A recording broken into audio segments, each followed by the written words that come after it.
Malam ini kita beramai akan mendengar bacaan dari pelbagai pembaca. Cabaran besar mengatur pilihan pembaca malam ini adalah disebabkan oleh saudara Sutong sendiri. Beliau mempunyai terlalu ramai teman kenalan. Siapa yang tidak kenal Sutong? Tidak keterlaluan jika dikatakan tidak cukup syaratlah salam orang baru ke alam kesusastraan Melayu moden di tanah Melayu jika tidak mengenal nama Sutong Umar RS.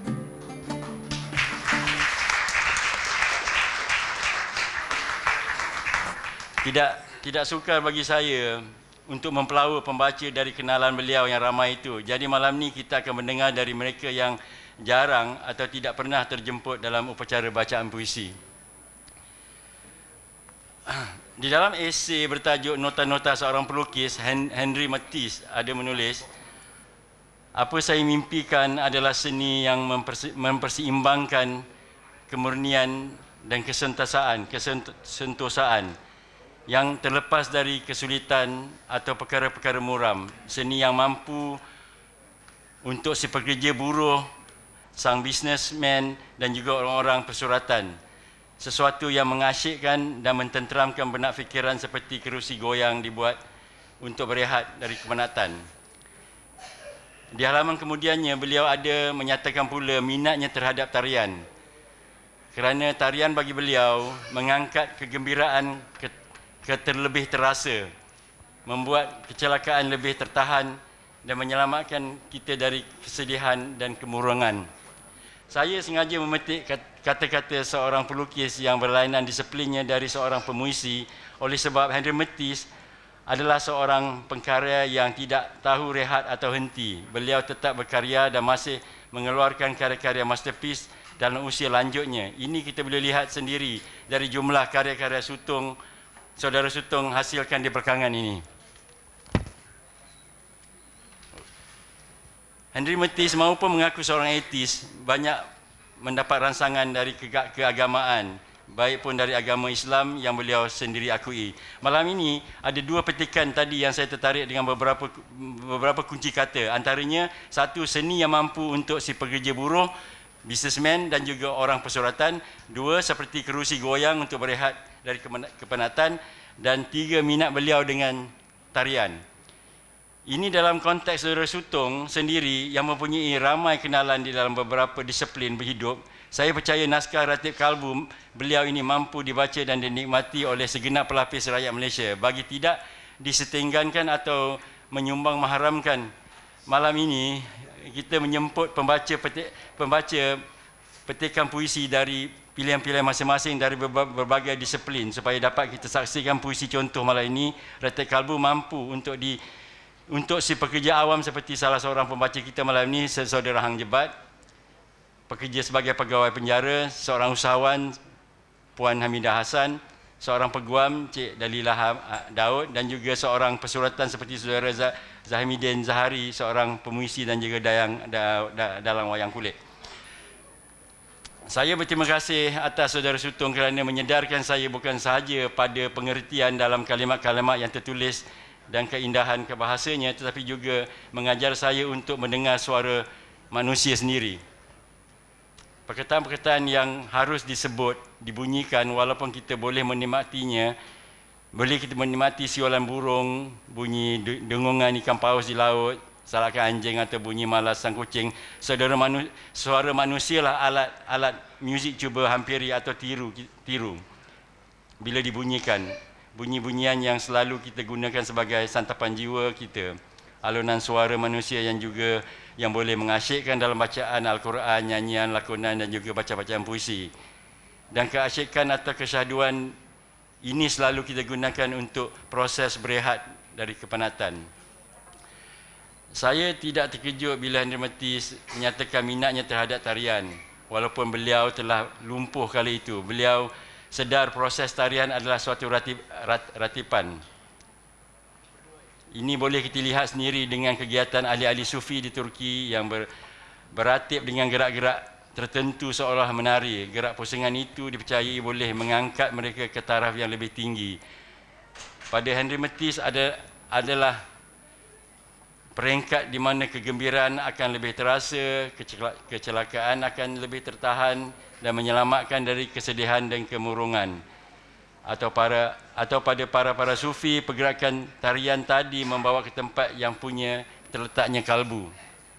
Dan malam ini ITBM menjemput kita bersama-sama memegang pada naskah Ratik Kalbu yang melihatkan seorang penulis puisi yang hebat. Bukan sahaja beliau pakar dalam menyusun huruf dan perkataan, tetapi bila beliau menangani, beliau mampu merangkakan dan membentuk landasan ke sebuah kalbu.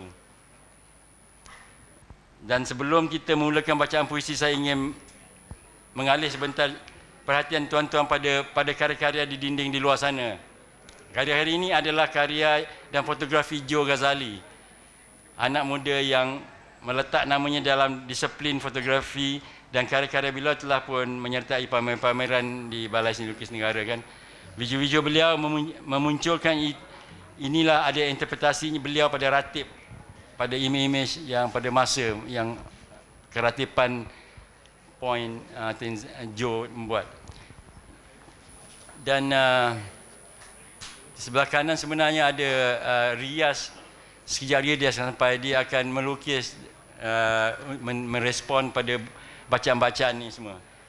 Okey. Tidak melengahkan masa, saya bagi pihak peserta dan ITBM terlebih dulu mengucapkan terima kasih kerana tokoh yang kita raih malam ini masih lagi sudi menulis, dan khusus malam ini naskah puisi Ratik Kalbu. Tahniah kita setinggi-tinggi kepada pemuisi yang kita raih malam ini, Saudara Sutong Umar Riyaz. Terima kasih.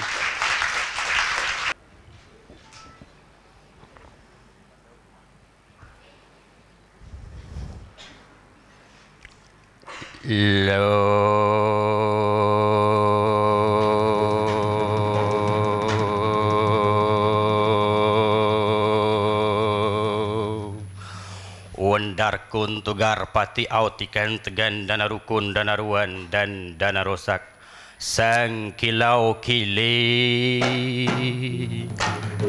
asa pucuk pujangga song sang asa daun merakan som binai muda sebuti dibelahkan dua. Sebelah jatuh di negeri benua lautan langka puri, jatuh menjadi anak cucu botamah wajah warna, jatuh terjeli di bayang juluki yang bergetar-getar. Sebelah jatuh di negeri Kuala Dua, jatuh menjadi anak cucu Serimah Raja Serama, jatuh terjeli yang juluki yang bergetar-getar, gapuh bergapuh tura gagaman bakit tan cerca harkat 1800 dikipah landun senjata pakai lo.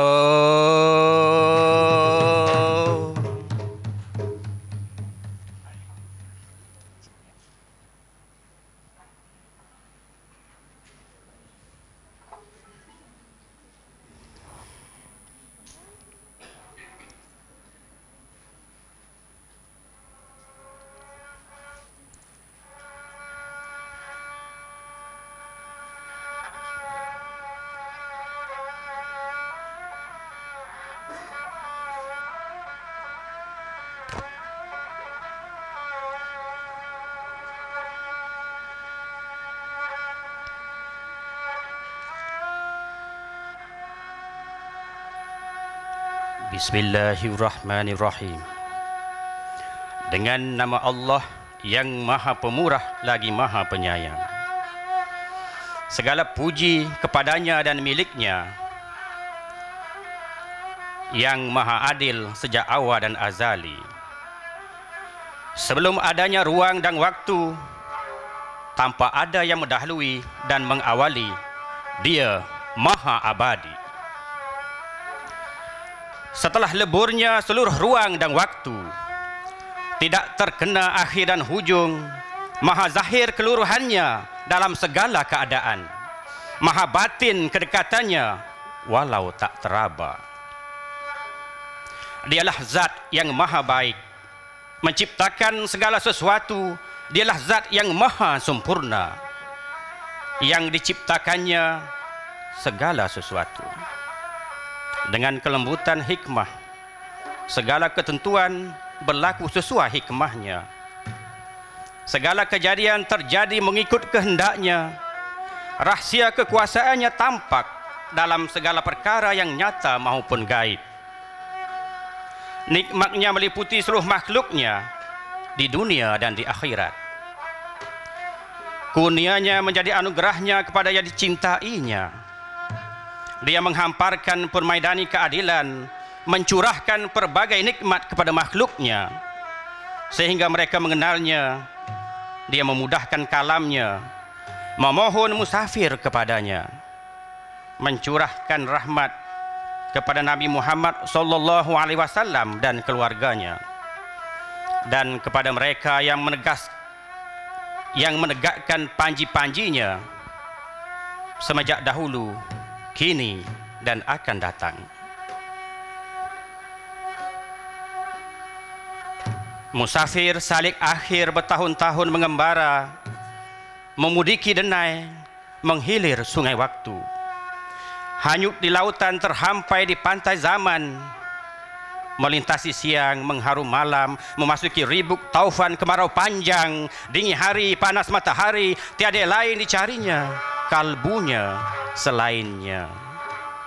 Bertahun-tahun mengembara, mendiami masjid dan rumah ibadah, namun Tuhan yang kau cari di hutan tebal, di negeri jauh melintasi laut, tidak kau temui, kerana di sana berdiam hanya mergas tua berbagai jenis dan rupa.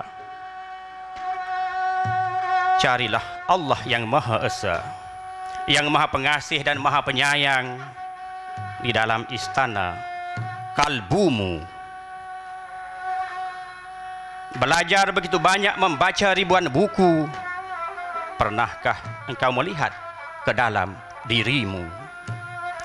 Kau memasuki hutan dan mendiami masjid, pernahkah kau melihat kalbumu? Kau begitu asyik memanggil syaitan, pernahkah kau melihat syaitan di dalam dirimu? Kau pergi hingga ke langit, namun tidak menemui dirimu sendiri, ruhmu sendiri.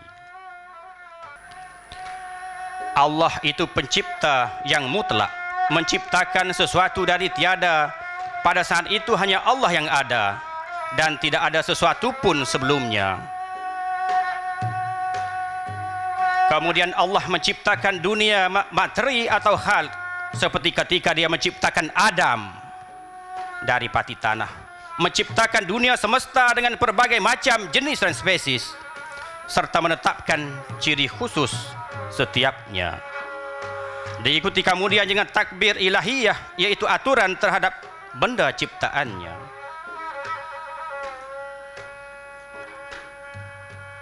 Aku memujimu ya Allah atas petunjuk yang engkau berikan menuju jalan yang lurus. Engkaulah pelindung dan penolong terbaik. Sesungguhnya tidak ada daya dan upayaku untuk memenuhi permintaan diriku tanpa pertolongan dan hidayah serta petunjukmu. Hanya dengan petunjukmu, kemurahanmu, aku mulai menyusun kata-kata, mengatur gambaran dengan harapan dan niat mendatangkan manfaat selari dengan firman-Mu. Bacalah dengan nama Tuhanmu yang menciptakan. Dia telah menciptakan manusia dari segumpal tanah. Bacalah. Dan Tuhanmu yang paling pemurah, yang telah mengajar manusia dengan kalam. Dia yang mengajar manusia apa yang tidak diketahuinya. Benar, sesungguhnya manusia itu suka melampaui batas, kerana ia melihat dirinya berkucupan. Sesungguhnya hanya kepada Tuhanmu lah kembalimu. Al-Alaq 1-8.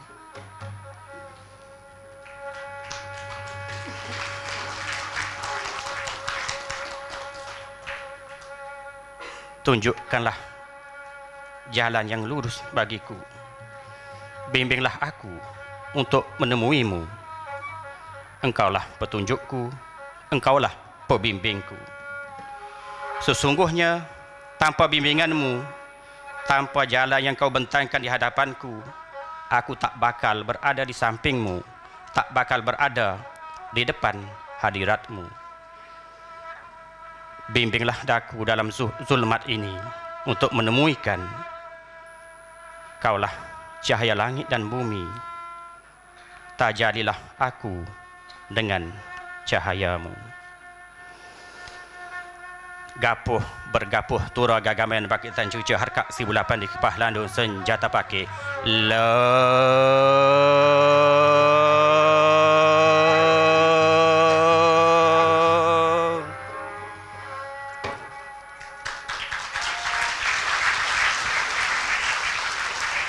pahala, mengharapkan syurga, berpuasa kerana takut akan neraka. Jika tidak ada pahala, jika tidak ada syurga dan neraka, adakah masih ada yang beribadah? Adakah masih ada yang berpuasa? Adakah masih ada yang bersedekah? Adakah masih ada yang ada? Begitulah iman pada akal, melakukan sesuatu kerana takut akan sesuatu, kerana inginkan sesuatu, lalu tumbuh suburlah dalam dirinya bahawa kekuatan, kerajinan, ketakwaan, keimanan, kewarakan adalah seperti datang daripada dirinya, muncul daripada usaha dirinya, bertujuan untuk dipersembahkan kepadanya bagi memperoleh upah sebagai ganjaran. Yang oleh sebab berpegang kepada akal itu, amalnya sentiasa turun naik. Ketika susah dan sukar, ia menaik. Sewaktu senang, boleh turun merudum, kerana kesibukannya mengurus kesenangan. Ingatlah diri membohongi mata makhluk, sedang dia mengetahui, maha mengetahui, mengetahui yang nyata, mengetahui yang tersembunyi. Mereka mengatakan dengan mulutnya terang yang tiada di dalam hatinya, dan Allah lebih mengetahui apa-apa yang mereka sembunyikan. Ali Imran ayat 167. Keyakinan berkepentingan adalah keyakinan akal. Wirid kerana memenuhi bilangan tasbih bagi tujuan mencapai hajat. Apabila tergapai hajatnya, zikir, wirid dan puasa pun menghilang entah ke mana-mana. Demikianlah wajahnya keyakinan akal itu.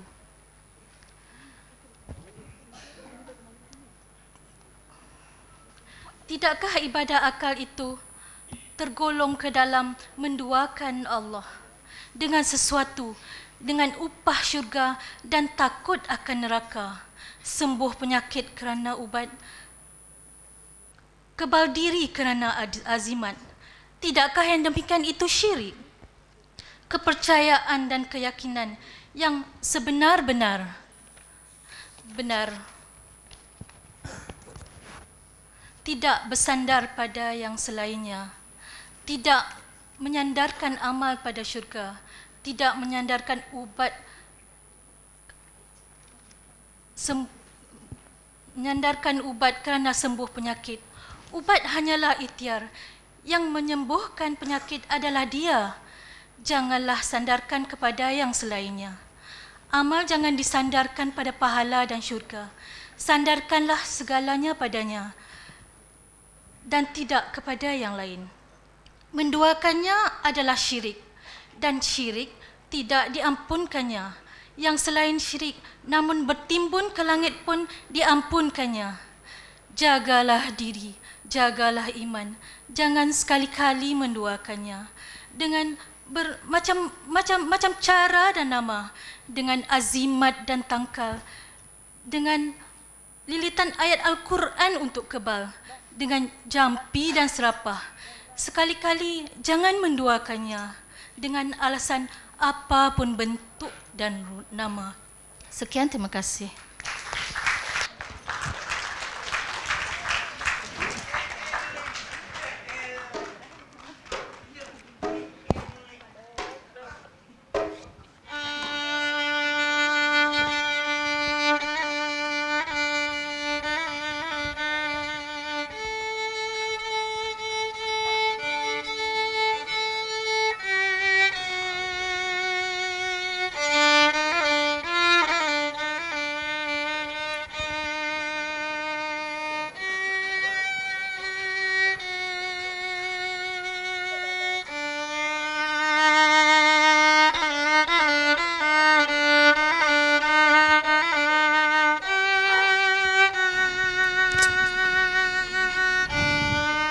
Demikianlah manusia makhluknya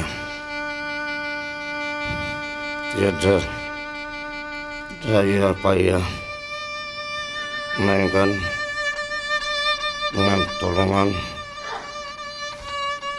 tunjuk serta bimbingannya yang menentukan segala sesuatu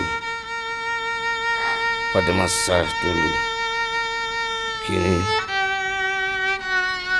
dan akan datang. Daripadanya diri datang, bersamanya diri hidup,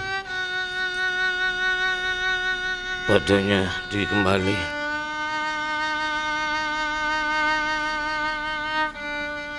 Demikianlah manusia makhluknya tiada daya dan upaya melainkan dengan pertolongan, petunjuk, bimbingan serta hidayahnya yang menentukan segala sesuatu pada masa dulu, kini, dan akan datang. Daripadanya diri datang, bersamanya diri hidup, kepadanya diri kembali.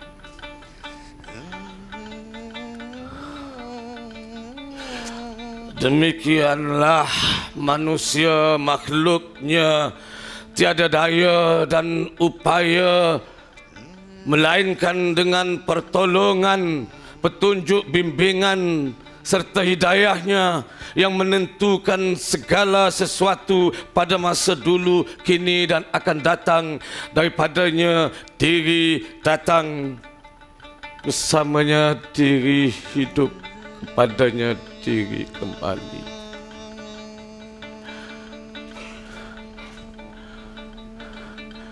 Demikianlah manusia makhluknya tiada daya dan upaya melainkan dengan pertolongan, petunjuk, bimbingan serta hidayahnya yang menentukan segala sesuatu pada masa dulu, kini, dan akan datang. Daripadanya diri datang, bersamanya diri hidup, kepadanya diri kembali.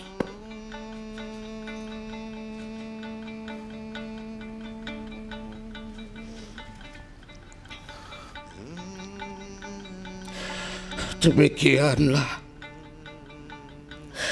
manusia makhluknya tiada daya dan upaya melainkan dengan pertolongan, petunjuk serta hidayahnya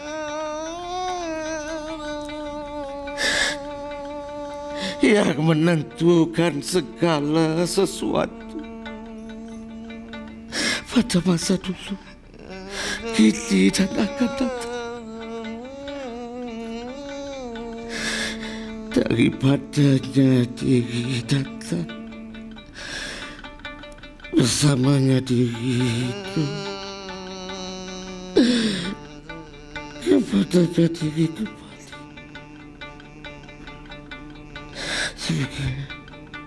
Demikian ada yang makhluknya tiada daya upaya melainkan dengan petunjuk, bimbingan serta hidayahnya menentukan segala sesuatu pada masa dulu, kini, dan akan datang.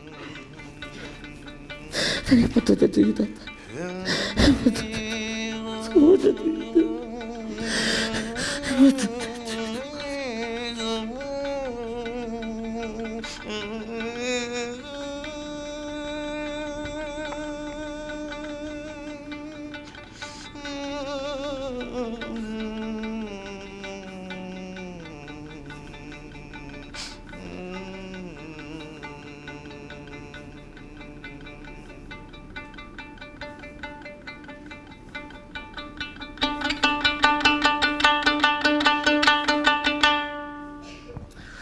kasih. Terima kasih. Tiada Tuhan melainkan Allah, bahawasanya Nabi Muhammad itu pesuruh Allah. Lafaz dengan lidah, tasdik dengan hati, melakukan dengan perbuatan. Itulah pengakuan dan penyaksian sumpah yang maha agung dan maha bijaksana, sehingga segala makhluk yang mendengarnya pun tunduk tawaduk. Seperti dua sungai, pertama kalimah tauhid, kedua kalimah rasul. Kedua-duanya tidak berpecah, tidak berasingan dan bercerai. Masuklah ke dalamnya dengan izinnya.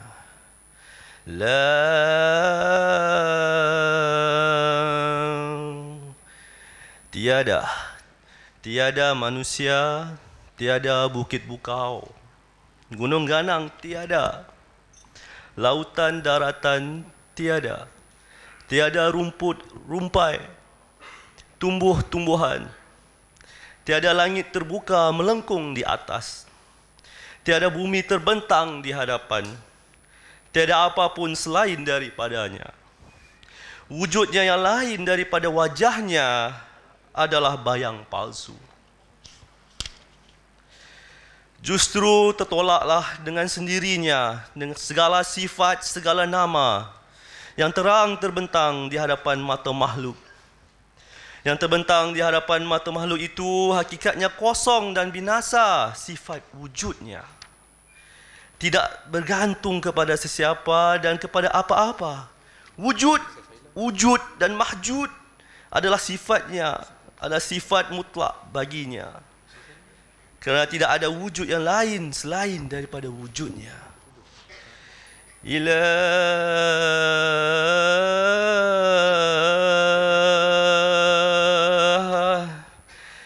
Inilah ucap isbat wujud iaitu ada setelah menafikan, menolak segala yang bernama makhluk melainkannya. Dengan ilah, wujud yang bernama makhluk, wujud setelah tiada. Lalu wujudlah sifat dalam segala makhluknya. Manusia, binatang, rumput rampai, segala macam tumbuh-tumbuhan, bukit bukau, daratan dan lautan, langit dan bumi, sungai dan tasik, bersinar matahari waktu siang, waktu malam terang bulan, serta bintang dilihat mata bertaburan. Sedang segalanya teratur dalam garisnya, tak bergerak beralih garis jika bukan atas perintahnya. Ingatlah bahawa wujudnya itu betapa indah pun cemerlang, bukannya sesuatu yang hakiki, melainkan hanya bayang, hanya hamba, kerana wujud hakiki hanya dia. Wujud makhluk umpama bayang yang tak kekal dan tidak mutlak. Maka dengan sedemikian tidak ada apa-apa yang dilihat mata, melainkan hanya wajahnya, kerana dialah wujud hakiki. Terima kasih.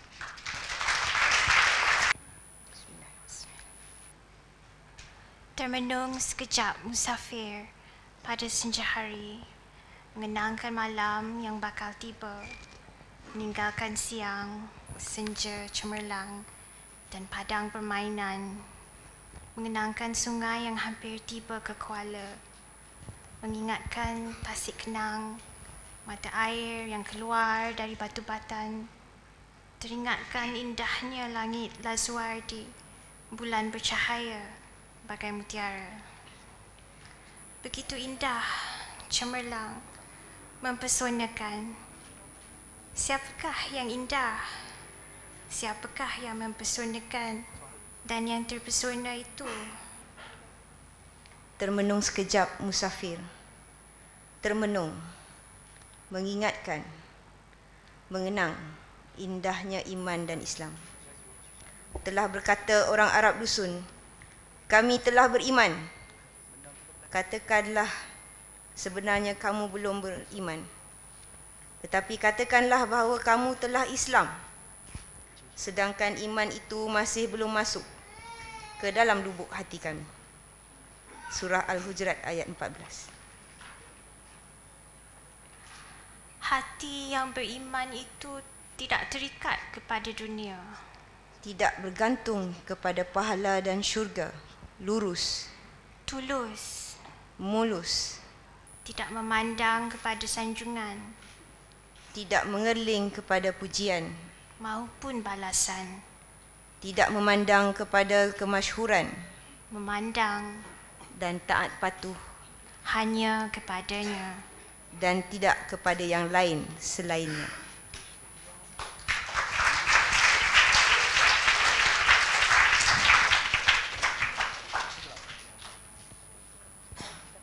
Salam sejahtera.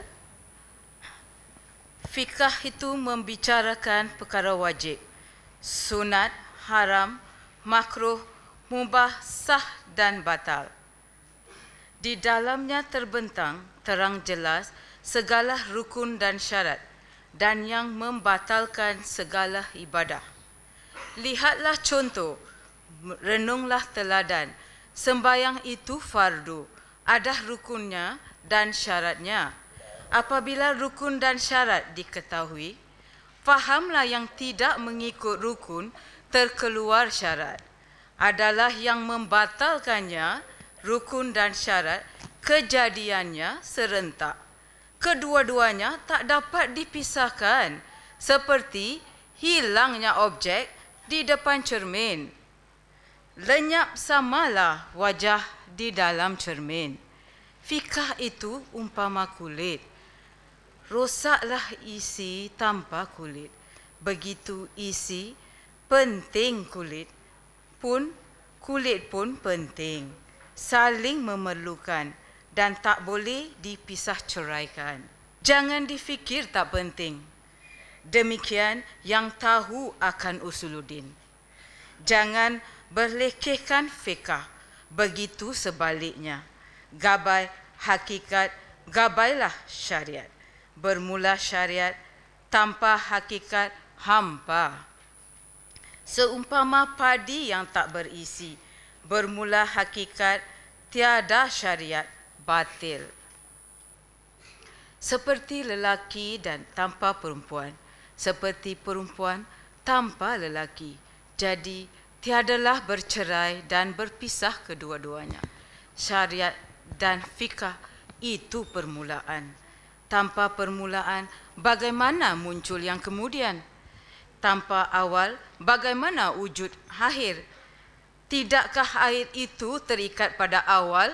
Yang awal itu syariat, yang akhir penyudahannya hakikat. Fikah dan syariat itu peraturan, hakikat itu pelaksanaan. Kedua-dua jalan itu mesti dilalui dengan sempurna. Terima kasih.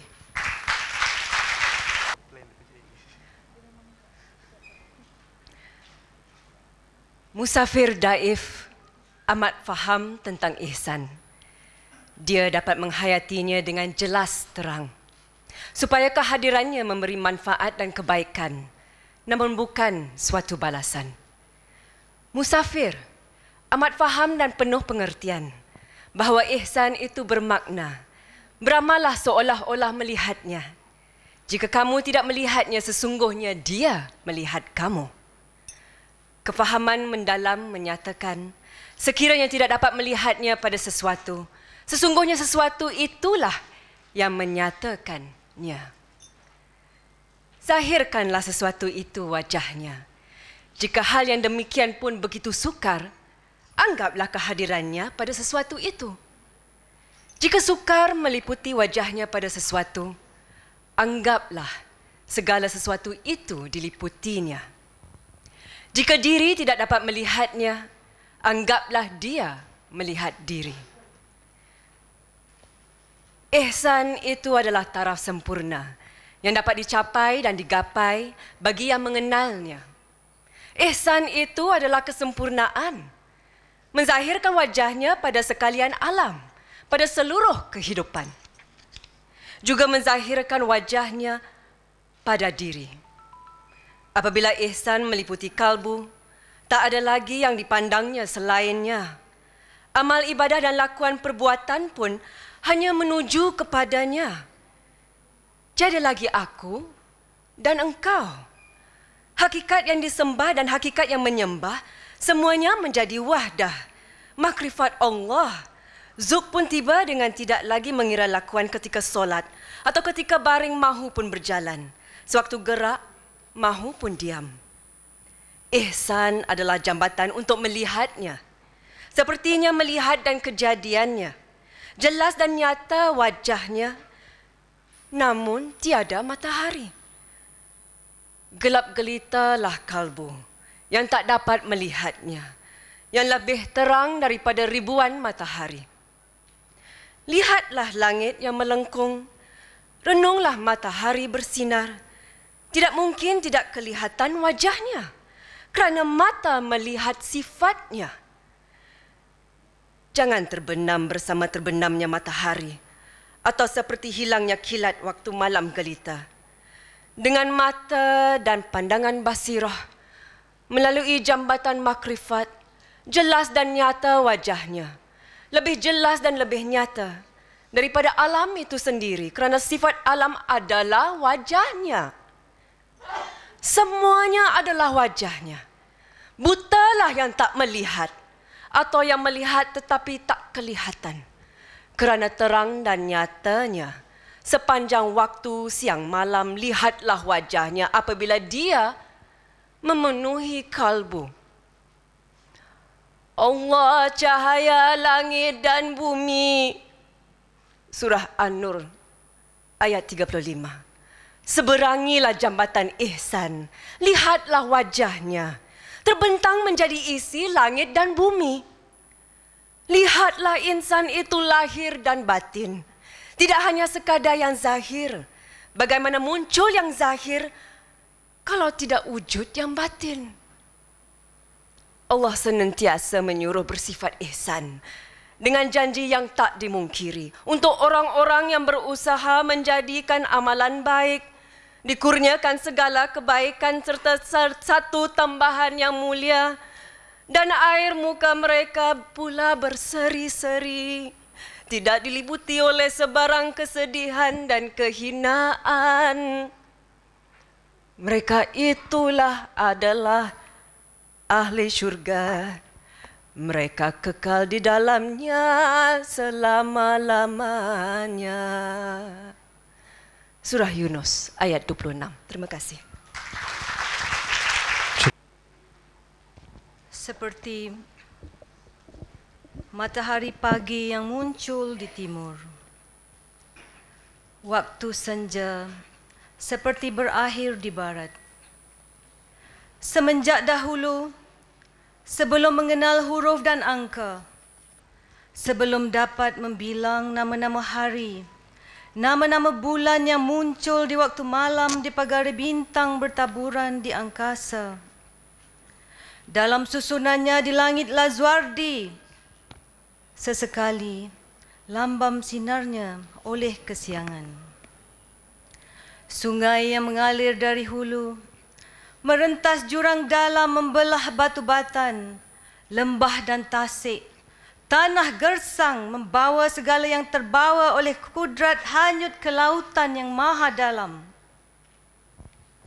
Tak terjangkaukan oleh fikiran, juga oleh perasaan, umpama setitis air di daunan atau secuil kapas ditiup angin. Di dalam lautan hidup sebuah dunia, seperti juga di daratan, dengan kesibukan lalu lintas, juga musuh dan mara bahaya.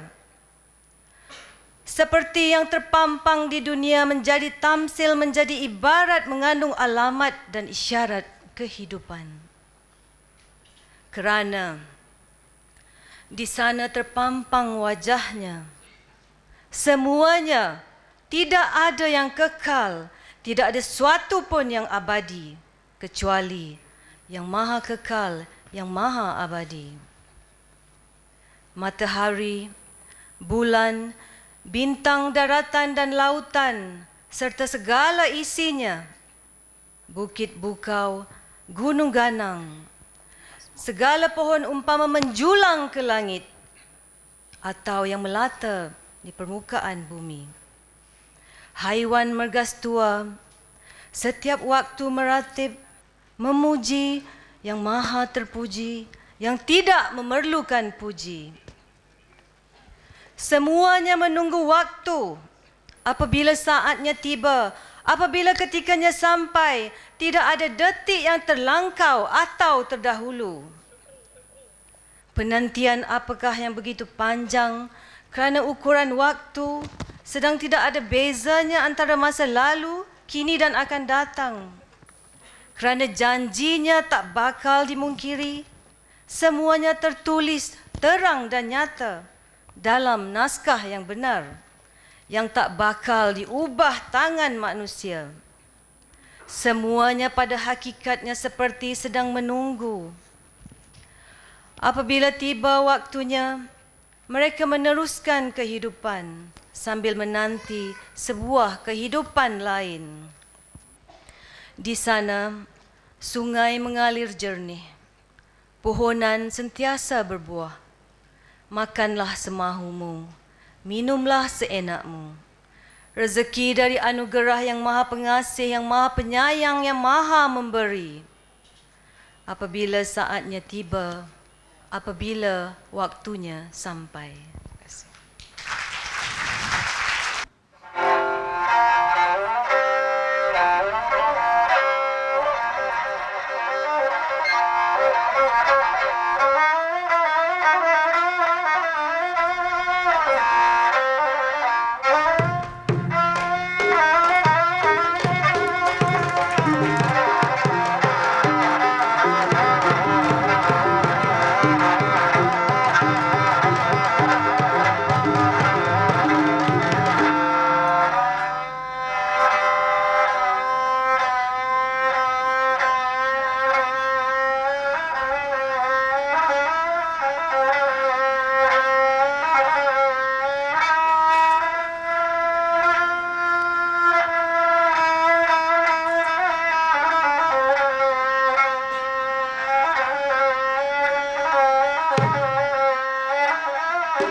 Makna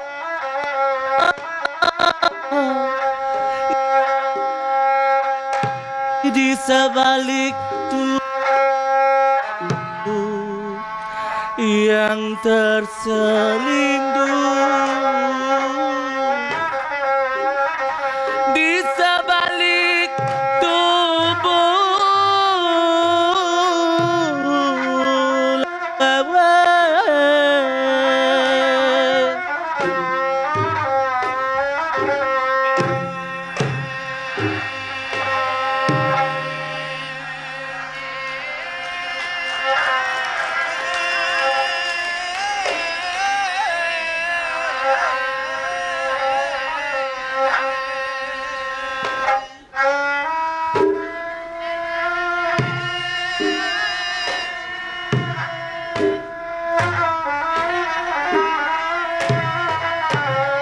tertembus di dasar lautan kegaiban. Namun kalbu basirah dapat mencapainya. Segala sifat abdal dan asma semuanya mewakili sifat roh. Segala yang dilihat dan dipandang tidak lagi mewakili makhluk, melainkan mewakili wajah roh. Namun makhluk mewakili roh.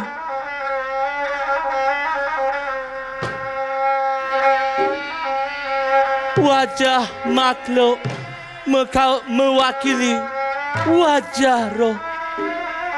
Semuanya memakai nama sifat dan afdal roh.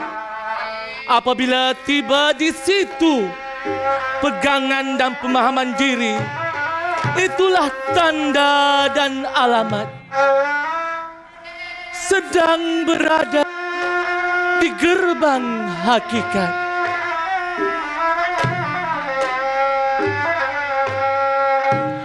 Apabila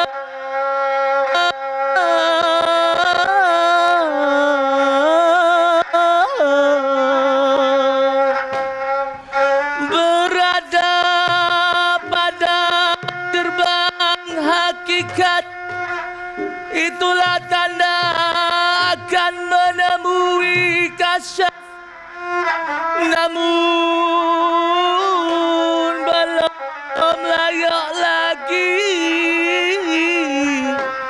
menyentuh tentang roh kepadanya.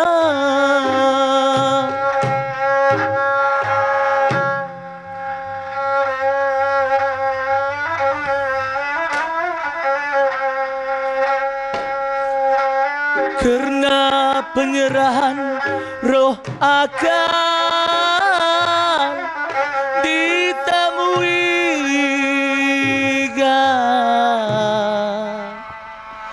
apabila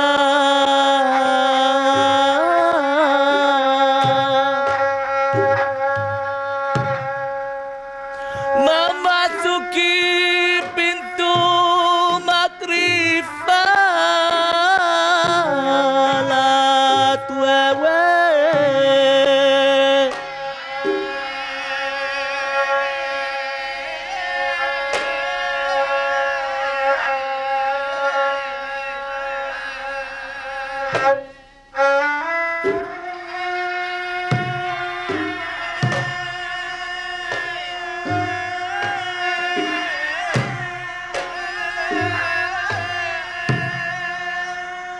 Apabila memasuki pintu makrifat, di sanalah akan ditemui sebuah penyerahan. Penyerahan diri kepadanya.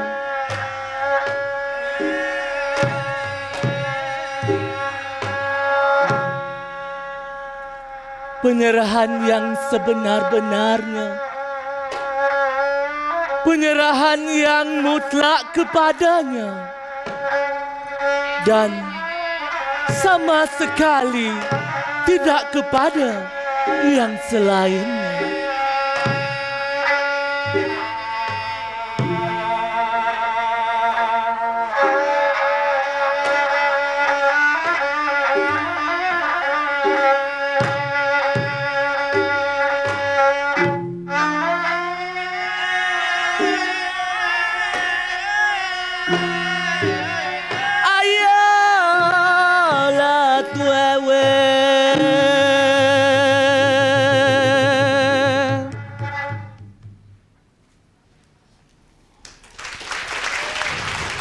Terima kasih. Minasan, konbanwa. Selamat malam. Nama saya Moto from Japan.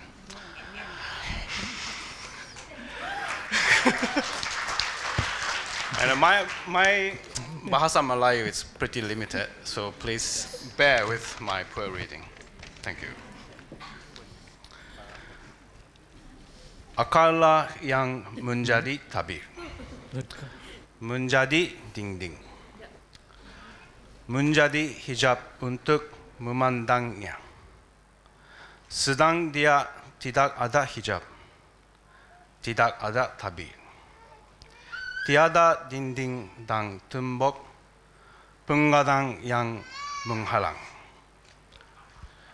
Lalu jualkanlah jasad, nafsu, amarah, dan sekutunya. Tinggi diri serta juak-juaknya, harta, kekayaan, kemewahan,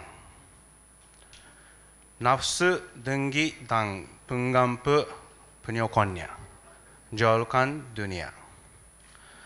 Bergantungan kepada ganjaran, pahala, dan menjual surga kepadanya.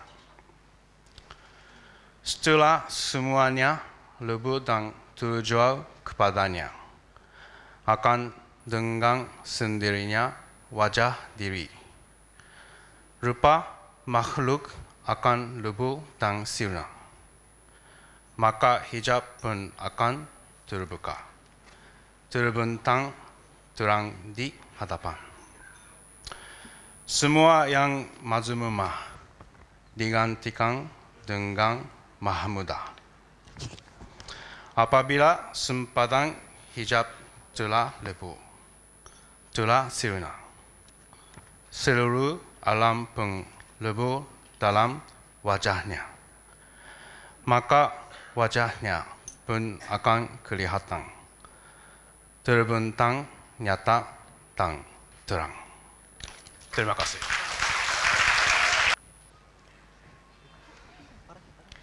Kenapa memilih jalan pergi begitu jauh? Memasuki hutan, menyeberangi sungai, melintasi laut. Kenapa tidak melihat ke dalam diri?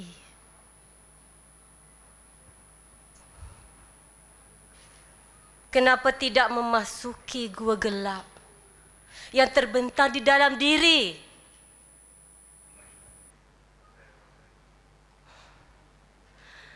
Kenalilah gua gelap di dalam diri. Dengan sekian banyak berhala yang hidup mewah dalam diri, kenapa tidak diperangi? Leburkanlah segala berhala dalam diri.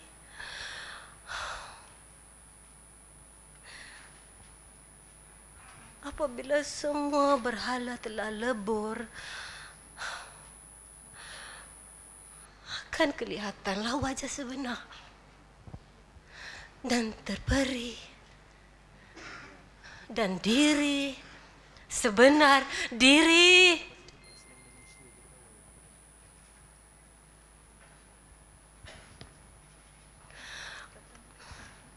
Bukalah pintu makrifat. Sering dikatakan sulit kerana tidak pernah disapa. Sedang ia teramat terang dan nyata bersama diri sebenar diri, yatim dan piatu.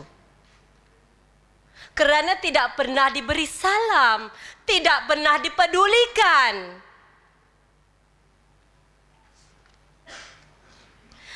Tempat, rumah, gua, pondok, madrasah, masjid, istana dan mahligai kalbu itu terletak dalam diri. Kenapa tidak dibuka pintu diri? Lalu memasuki istana kalbu serta mengenali dan menemuinya.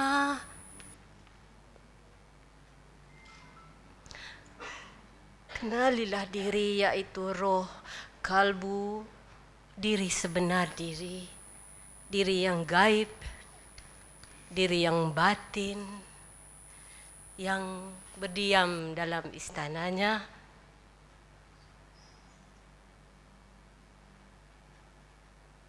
Justru kenalilah diri yang terletak tidak jauh, malahan teramat dekat, namun tak dikenali. Oleh sebab kegaibannya sedang letaknya dalam diri sendiri, tidak terletak di luar diri. Di gua sunyi, di hutan berbahaya, atau di kuburan keramat Bukit Bukau, atau di negeri yang jauh.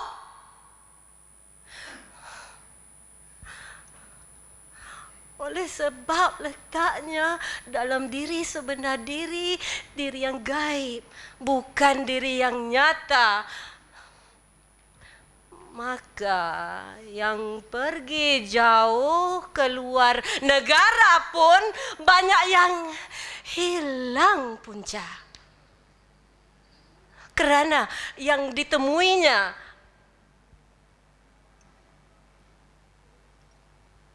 hanya makhluk yang berbeza pada pandangan mata sahaja. Terima kasih. Hakikat itu merujuk kepada isi. Merujuk kepada batin. Menunjuk kepada inti. Ilmu di sebalik huruf. Hakikat itu adalah ilmu kasyaf. Ilmu yang dapat dimengerti dengan bahasa makrifat. Yang menunjuk terus kepada rupa. Dengan tidak ada lagi yang terselindung dan tersembunyi. Tidak ada atas dan tidak ada bawah. Tidak ada kelambu, dinding dan hijab. Ilmu yang terang, jelas dan nyata. Ilmu hakikat itu ilmu mengenal diri. Mengenal diri terperi dan mengenal diri sebenar diri. Syariat dan hakikat tak dapat dipisahkan. Amal ibadah yang tidak disertakan dengan hakikat adalah sia-sia. Ibadah yang tidak disertai syariat tidak mendatangkan apa-apa hasil. Dan syariat dengan tiada hakikat adalah hampa. Dan hakikat yang tiada disertai ilmu syariat adalah batal. Setiap usaha dan kerja tergabung di dalamnya syariat dan hakikat. Jika keduanya bercerai dan berpisah, tidak akan memperoleh apa-apa manfaat. Keduanya tidak boleh berpisah. Seperti nafi dan itsbat. Pada syariat, solat itu sempurna apabila telah mematuhi rukun yang 13. Dalam perenungan mata hakikat, solat itu hanya akan lengkap dan sempurna apabila hadir bersamanya khusyuk dan zuk. Dalam mata hakikat, khusyuk dan zuk itu jika disusun dalam satu baris, ia berada pada baris yang terkehadapan. Sedang syariat membariskan rukun 13 itu berada di hadapan, mendahului khusyuk dan zuk. Renung dan lihatlah bagaimana syariat dan hakikat itu tidak boleh berpisah. Seperti sungai dan laut, saling bergantung satu sama lain. Dan janganlah dipisahkan. Janganlah dipisahkan dingin dan air. Antara pandang dengan yang dipandang. Antara nafi dengan isbat.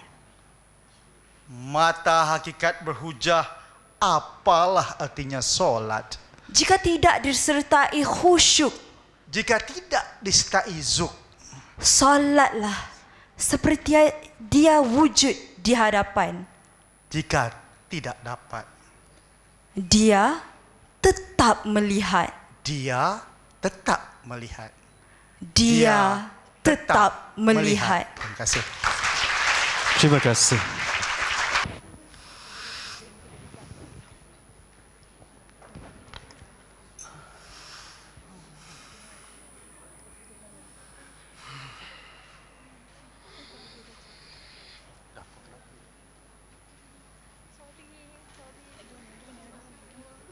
Runtuhkanlah dan leburkan berhala-berhala itu.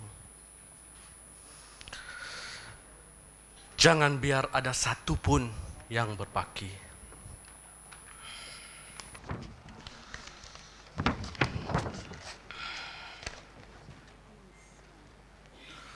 Bukalah mata zahir. Bukakanlah mata batin. Lihat, pandang dan hitunglah berapa banyak berhala yang ada di dalam diri. Renungkanlah apa yang telah dibuatnya, yang sedang dibuat, serta yang sedang dirancang di dalam kerajaan diri.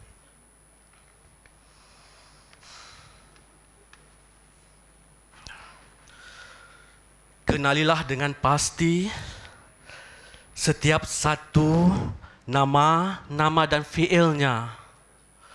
Angkuh, sombong, khianat, jahil, hebat, megah, berkuasa. Kenalilah setiap satu, adakah mereka itu telah menjadi raja di dalam masjid yang dibina oleh tangannya.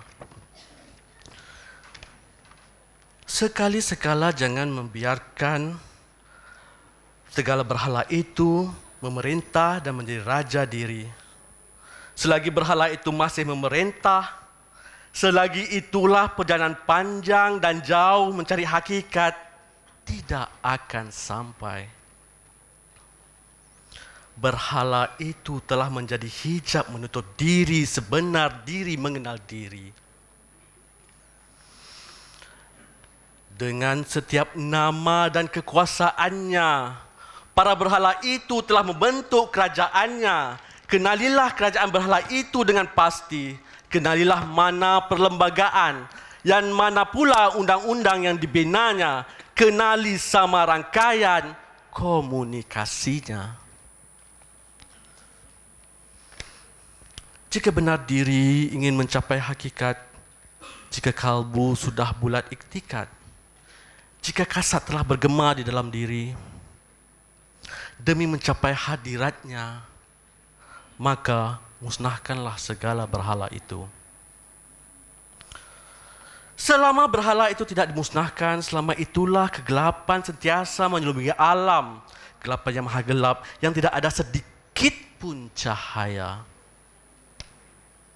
Namun, apabila berhala itu dimusnahkan, maka sinar cahaya pun akan kelihatan. Apabila cahaya itu telah kelihatan, itulah suatu harapan. Sekian, terima kasih.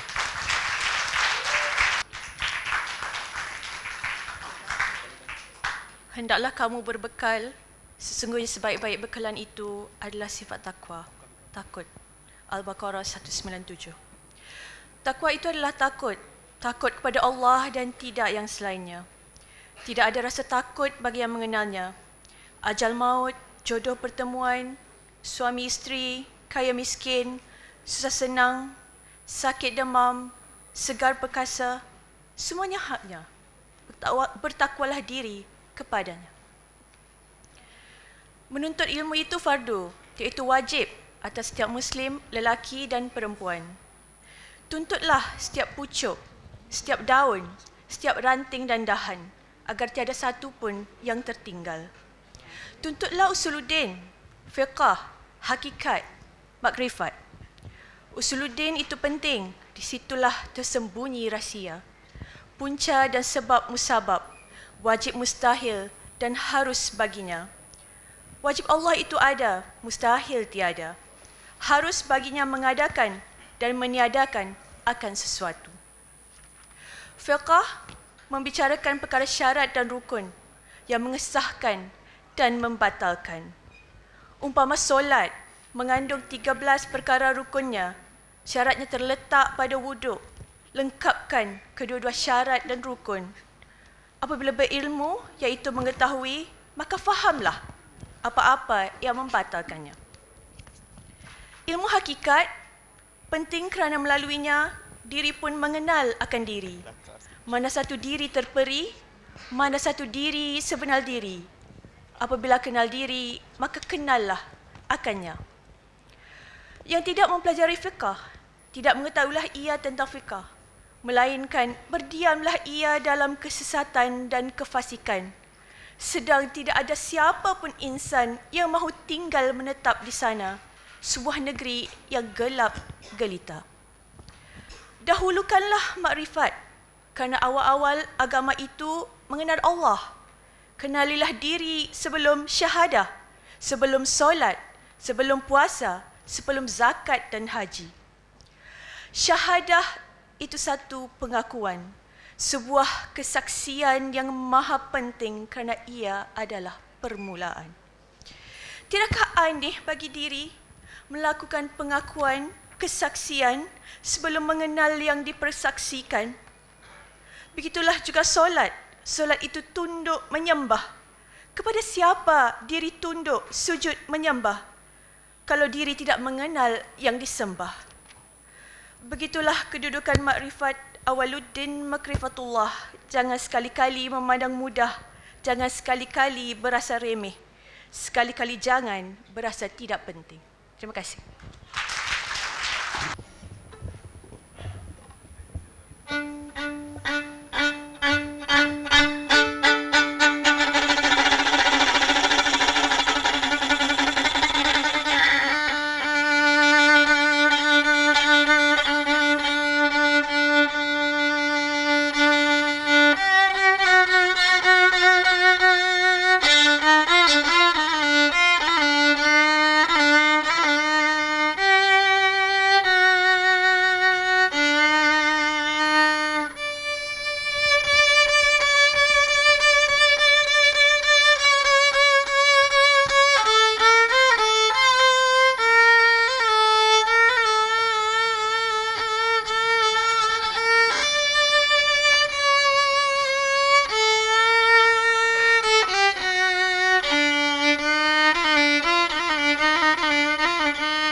Selepas zahir lebur binasa,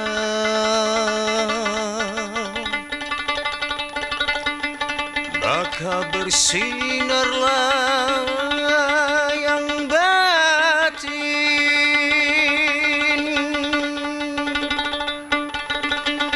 yang sekian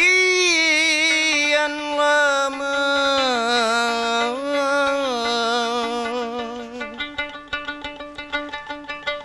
menjadi piatu.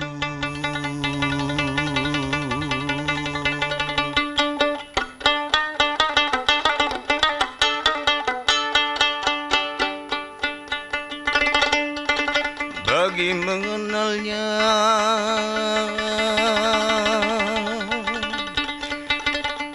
maka binasakanlah diri yang batin. Apabila batin binasa dan sirna,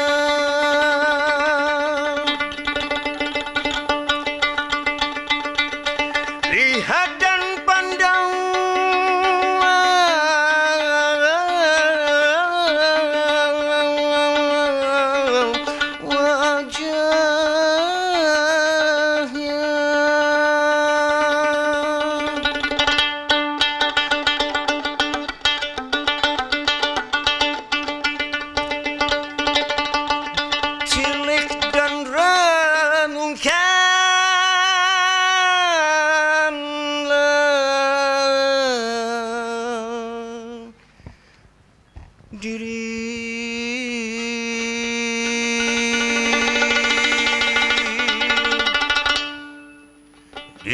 disitulah tersimpan segala rahasia.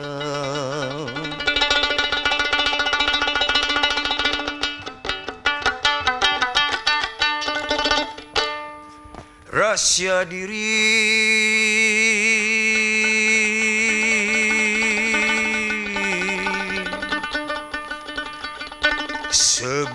sebenar diri.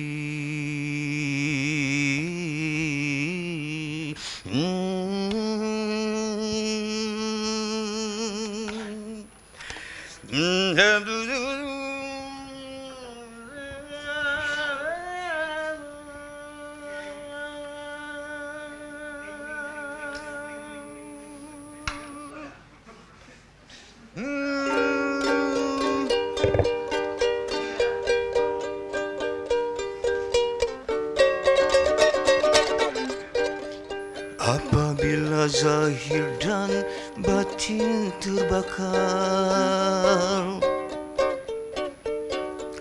dan sirna serta hancur lulu, lihatlah wajahnya, lihatlah wajahnya, lihatlah wajahnya. Waktu pagi yang indah atau tengah hari, waktu petang yang lembut dengan senja hari, maupun malam yang gelap gelita, lihatlah, lihatlah.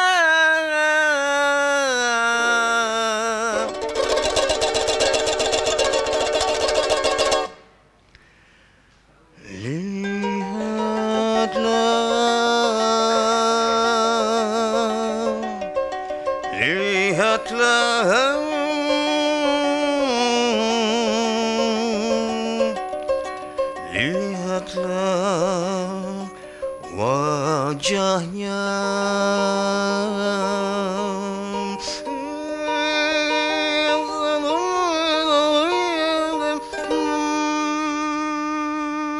Masih. Terima kasih. Assalamualaikum warahmatullahi wabarakatuh.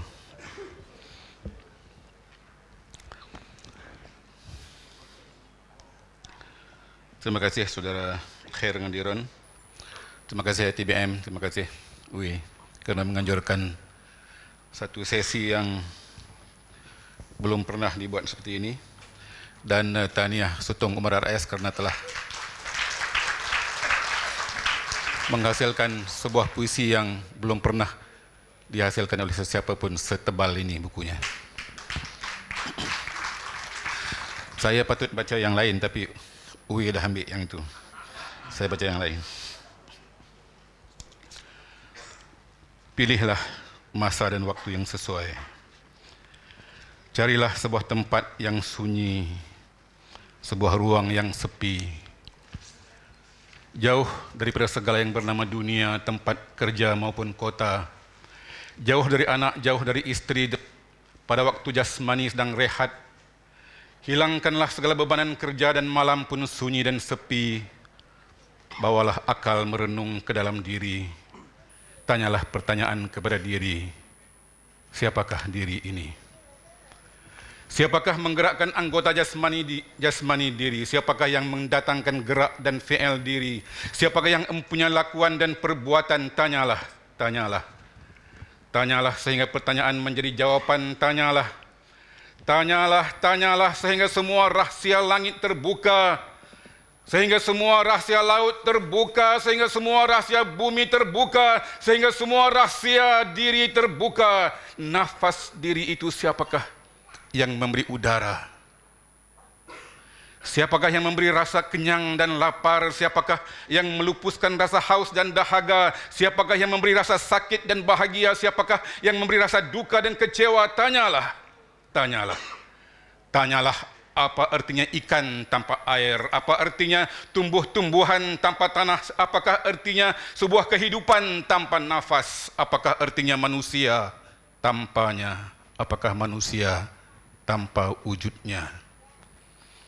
Sekian banyak pertanyaan itu akhirnya mereka berkumpul sesamanya seperti suatu rombongan kabilah akan menghadapi perang yang seru. Ada yang sudah tua usianya, ada yang masih muda remaja, ada perempuan dan lelaki, ada kanak-kanak dan ibu, ada yang hitam kulitnya, ada yang putih kulitnya, ada yang tidak hitam dan tidak putih, ada yang rendah, ada yang tinggi lampai, ada yang gemuk, ada yang kurus, ada yang manis wajahnya.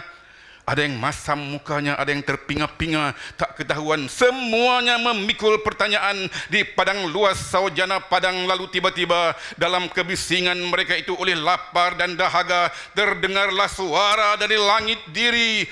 Allah Maha Besar, Allah Maha Bijaksana. Dialah yang mengatur semuanya.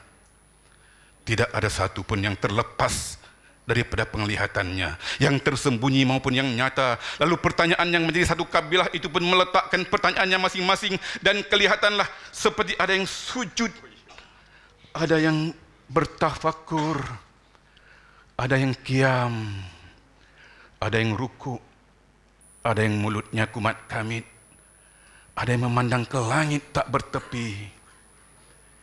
Diri tidak punya apa-apa, termasuk segala pertanyaan yang menjadi beban. Dialah yang maha berkuasa, yang maha bijaksana. Semua adalah kepunyaannya, yang tidak berawal, tidak berakhir, yang maha mendengar, yang maha melihat, yang maha pengasih, yang maha penyayang. Sekian, terima kasih. Terima kasih. Assalamualaikum warahmatullahi taala wabarakatuh. Marilah kita sama-sama memfidyahkan Al-Fatihah pada junjungan besar kita Rasulullah sallallahu alaihi wasallam. Illa hadratin Nabi Mustafa Rasulullah sallallahu alaihi wasallam. Ummul Fatihah.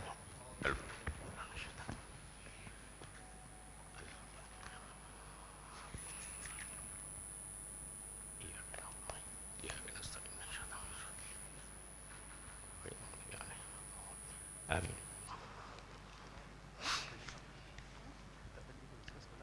Aku mengetahui kerana kau mengajarkan bahawa pintumu sentiasa terbuka, dan kini aku mengetuknya dengan taubat yang kau ajarkan. Kerana mustahil diriku yang jijik, yang penuh noda dan dosa ini dapat mengetuk pintumu yang maha suci, yang maha bersih. Ampunkanlah daku, hanya kau yang dapat memberi ampun, kerana kaulah yang maha pengampun. Dan bertaubatlah kamu sekalian kepada Allah, hai orang-orang yang beriman, supaya kamu beruntung. Surah An-Nur ayat 31. Taubat adalah kembali dari segala sesuatu yang tercela dalam pandangan syariat kepada segala sesuatu yang terpuji. Taubat adalah prinsip pokok, kunci kebahagiaan dan syarat sahnya perjalanan menuju kepada Allah Subhanahu wa taala. Hai orang-orang yang beriman, bertaubatlah kepada Allah dengan taubat yang semurni-murninya. Mudah-mudahan Tuhan kamu akan menghapus kesalahan-kesalahanmu dan memasukkan kamu ke dalam syurga yang mengalir di bawahnya sungai-sungai. Surah At-Tahrim ayat 8. Sesungguhnya Allah menyintai orang-orang yang bertaubat dan menyintai orang-orang yang suci. Al-Baqarah ayat 222. Inilah ikrar terhadap dosa dan pengakuan terhadap kezaliman, menetapkan jiwa tidak lagi mengikut hawa nafsu, melenyapkanlah keinginan melakukan dosa, merosakkan sedih terhadap dosa lalu. Perteguhkanlah istiqamahmu, melaksanakan perintahnya dan larangannya. Seorang yang taubat diwajibkan baginya tidak kembali melakukan dosa apabila terkena musibah, sehingga melakukan maksiat tidak boleh terus-menerus dengan tabiat itu. Hendaklah bertaubat atas dosa tersebut, menyesal atas dosa yang dilakukan, bertekad dengan sesungguhnya dalam menjalankan ketaatan, takut kepada siksaan, mengakui atas dosa dan mengharapkan keampunan, keyakinan bahwa semuanya telah ditetapkan diikuti berbuat kebaikan. Muslim meriwayatkan daripada Affar Ibnul Yasar Al-Muzani. Nabi SAW bersabda, "Wahai sekalian manusia, bertaubatlah kalian kepada Allah dan mohonlah ampunannya. Sesungguhnya aku bertaubat kepada Allah dalam sehari semalam sebanyak 100 kali." Sekian, terima kasih. Terima kasih. Assalamualaikum. Saya akan cuba baca petikan daripada bab 27 kerana antara lain ia menyentuh tentang akal atas kerohanian dan juga pada saya hanya di mana Sutong hanya menyebut seorang rakannya iaitu pengkarya Densman. Bismillahirrahmanirrahim.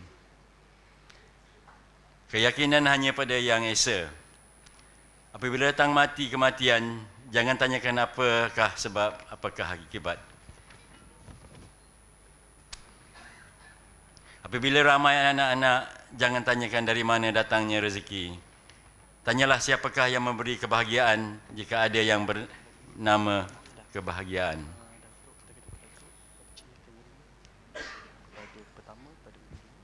Kata penyair Densman, jangan tanyakan ke mana kita akan pergi. Jangan tanyakan selepas ini apa akan jadi, seolah-olah kau tidak percaya kejadian. Bagaimanakah ia terjadi?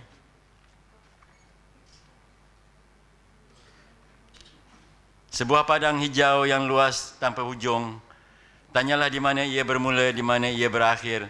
Tanyalah di mana ia bermula, di mana ia berakhir. Tanyalah di mana ia bermula, di mana ia berakhir. Tanyalah di mana ia bermula, di mana ia berakhir. Tanyalah di mana kita akan pergi. Tanyalah selepas ini apa akan jadi. Atau kau berasa tidak perlu bertanya.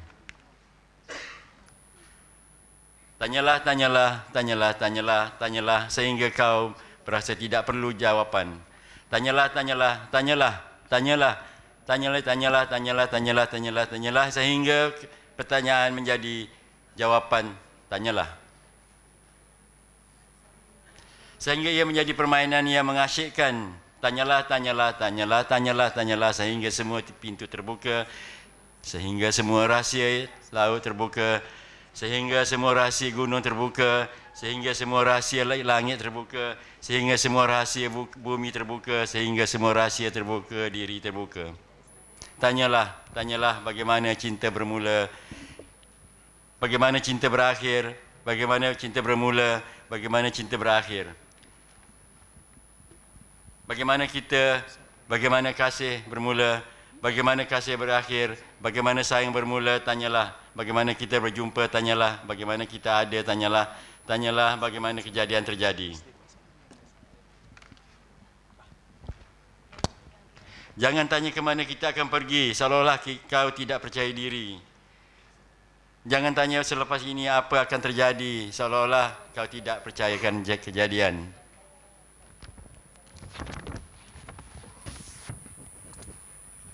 Rapatkan dirimu, kitalah yang berkuasa. Segala pertanyaan hilang dalam cinta. Tanyalah, tanyalah, tanyalah, tanyalah, tanyalah, tanyalah, tanyalah. Tanyalah, tanyalah, tanyalah, tanyalah, tanyalah, tanyalah, tanyalah, tanyalah, tanyalah. Rasa cinta menjadi rahsia. Rasa cinta menjadi maha rahsia. Terima kasih. Terima kasih. Itulah tadi lah.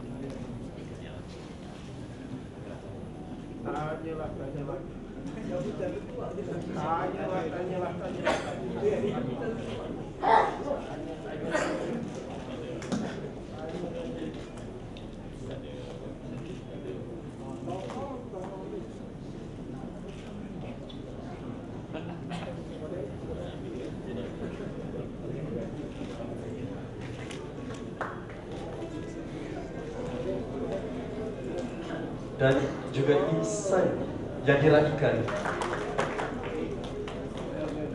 Inilah karyawan yang kita raihkan pada malam ini.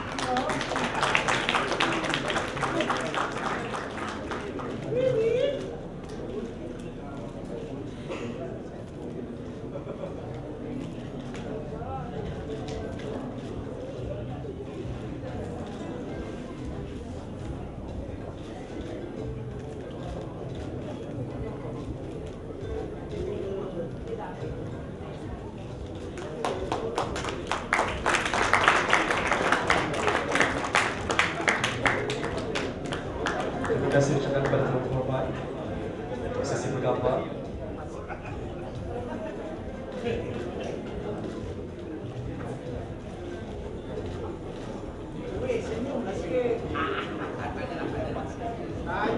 weh, senyumlah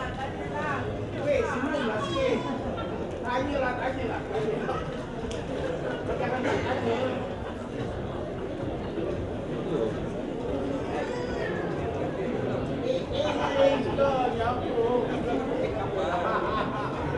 Terima kasih.